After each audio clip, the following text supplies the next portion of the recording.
अस्सलाम वालेकुम। एक बहुत ख़ास वीडियो मैं लेकर आया हूँ। न्यू एजुकेशन पॉलिसी 2020 में क्या क्या तब्दीलियाँ हुई हैं, ये बहुत ख़ास है। ख़ास तौर से सीटेट, एसटेट, यूपीटेट, एमपीटेट वाले को तो जानना ही है, लेकिन जो भी लोग तालीम में दिलचस्पी रखते हैं, तालीम से जुड़े हुए हैं, उनको भी ये जानना ज़रूरी है कि सरकार का ये फ़ैसला सही है या गलत है। तो चलिए हम ख़ास बातों की तरफ ध्यान देते हैं। सबसे पहला है SSRA यानी स्टेट स्कूल रेगुलेटरी अथॉरिटी बनेगी, जिसके चीफ महकमे तालीम से जुड़े होंगे, यानी जिसके चीफ जो होंगे वो एजुकेशन डिपार्टमेंट से जुड़े होंगे। नंबर 2 में है 4 साल इंटीग्रेटेड बीएड, 1 साल और 2 साल बीएड कोर्स होंगे, यानी अब 4 साल, 1 साल और 2 साल के बीएड कोर्स होंगे। उसके बाद नंबर 3 में है ECCE early childhood care and education के मुताबिक प्री प्राइमरी तालीम आंगनवाड़ी और स्कूलों में होगी। प्री प्राइमरी कहते हैं जो 1 क्लास से नीचे हो। उसके बाद है नंबर 4 में टेट सेकेंडरी सतह तक लागू होगा। अब टीटी का एग्ज़ाम जो होगा वो सेकेंडरी तक होगा। 5 में है असातिज़ा को गैर तालीमी कामों से अलग किया जाएगा, वो सिर्फ इलेक्शन की ड्यूटी करेंगे। ज़ोहराना ग़ज़ाई मंसूबा यानी मिड डे मील और BLO से भी उनको अलग किया जाएगा, ना तो वो मिड डे मील देखेंगे और ना BLO रहेंगे, सिर्फ इलेक्शन की ड्यूटी करेंगे। उसके बाद है नंबर 6 में स्कूलों में स्कूल कम्प्लेक्स मैनेजमेंट कमेटी बनाई जाएगी, यही कमेटी स्कूल पर नज़र रखेगी। नंबर 7 में असातिज़ा तकर्रूरी में डेमो लियाकत जांच के अलावा इंटरव्यू भी शामिल होगा।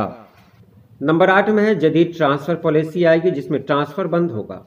अपने ओहदे पर तरक्की पर ही ट्रांसफ़र हो सकेगा, मतलब अपने ही ओहदे पर कोई टीचर हैं, अगर वो उसी पर तरक्की कर रहे हैं तब उनको ट्रांसफ़र किया जाएगा एक जगह से दूसरी जगह। ऐसे में ट्रांसफ़र पूरी तरह से बंद हो जाएगा। जो टीचर हैं या जो भी जहां लगे हुए हैं वहीं रह जाएंगे। 9 में है देही इलाकों में स्टाफ क्वार्टर बनाए जाएंगे, ये बहुत अच्छी बात है। 10 में है RTE का दायरा दर्जा 12 या 18 साल तक किया जाएगा। आपको पता होगा कि अभी 14 साल तक है, यानी 8वां दर्जा तक है, जबकि अब RTE का दायरा यानी सीनियर सेकेंडरी तक होगा, यानी इंटर तक हो जाएगा, और उसकी उम्र 18 साल तक है, यानी 18 साल के बच्चों को उसमें शामिल किया जाएगा। इसके बाद है ज़ोहराना ग़ज़ा में नाश्ता भी मिलेगा, माशाअल्लाह देख रहे हैं। अब MDM में नाश्ता भी मिलेगा और तालीम सहल आसानी होगी, यानी 3 ज़बानों की तालीम एक साथ होगी। उसके बाद है नंबर 13 में गैर मुल्की ज़बान के कोर्स भी स्कूलों में कराए जाएंगे, और भी जैसे फ्रेंच हैं, अरबी हैं, और भी बहुत सारे कोर्सेज हैं वो स्कूलों में कराए जाएंगे। नंबर 14 में साइंस और रियाजी को फ़ौक़ियत दी जाएगी। सीनियर सेकेंडरी में ये मज़ामीन लाजमी होंगे, यानी अब इसको ऑप्शन के रूप में नहीं रखा जा सकता, ये लाजमी होंगे, कंपलसरी होंगे। नंबर 15 में है मकामी ज़बान भी ज़रिया तालीम होगी। नंबर 16 में NCERT की पूरे मुल्क में एजेंसियां होंगी। किताबों के लिए लोगों को इधर उधर भटकना नहीं पड़ेगा, NCERT की एजेंसी होगी जहां से किताबें आसानी से मिल जाएंगी।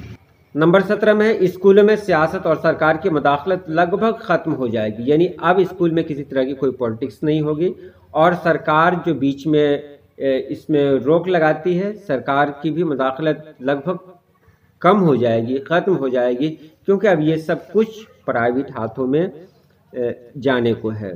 नंबर 18 में है क्रेडिट बेस्ड सिस्टम की वजह से कॉलेज तब्दील करना आसान हो जाएगा।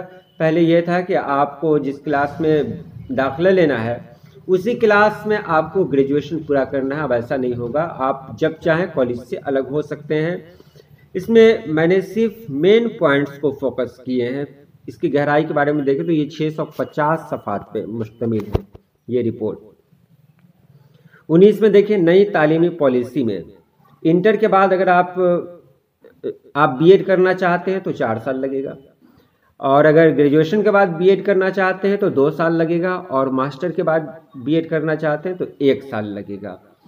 तो ये रही ख़ास बातें, आप लोग खुद जानकार हैं, इस पर बेहतर राय दे सकते हैं। तो चलिए आज के लिए इतना ही। अल्लाह पाक आप सभी लोगों को खुश रखे, आबाद रखे। अल्लाह हाफिज़।